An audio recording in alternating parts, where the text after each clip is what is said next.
Goddag og velkommen til Rønne Syges naturprogram, hvor jeg fortæller lidt om haven. Jeg ved rigtig meget om haven, og alle de ting, du ikke ved, det ved jeg om haven. Så I kan se herovre, for eksempel mit æbletræ.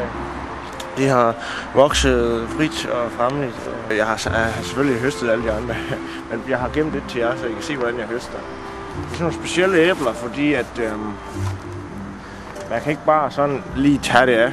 Man bliver nødt til at skal bruge en stik.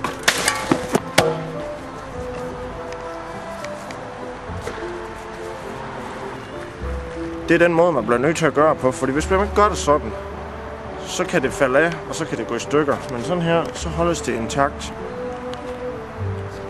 I kan se, det er helt hvidt.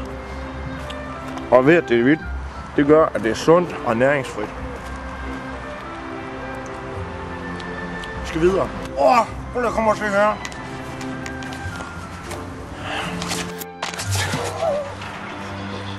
Jeg har lige fundet noget virkelig fort i min have.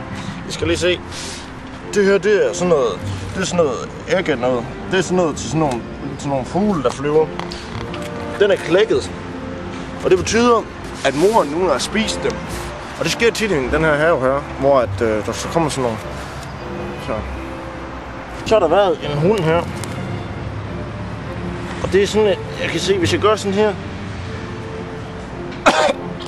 Det er rigtig fint. Den er helt nylavet. Jeg har plantet nogle svampe.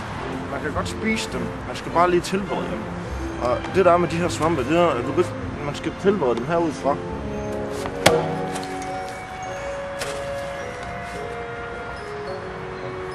Det er så svampe.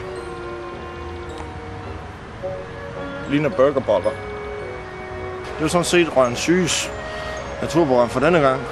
Hvis I har nogle spørgsmål omkring have eller lort, så kan I bare lige skrive en mail, eller en sms, eller en brev.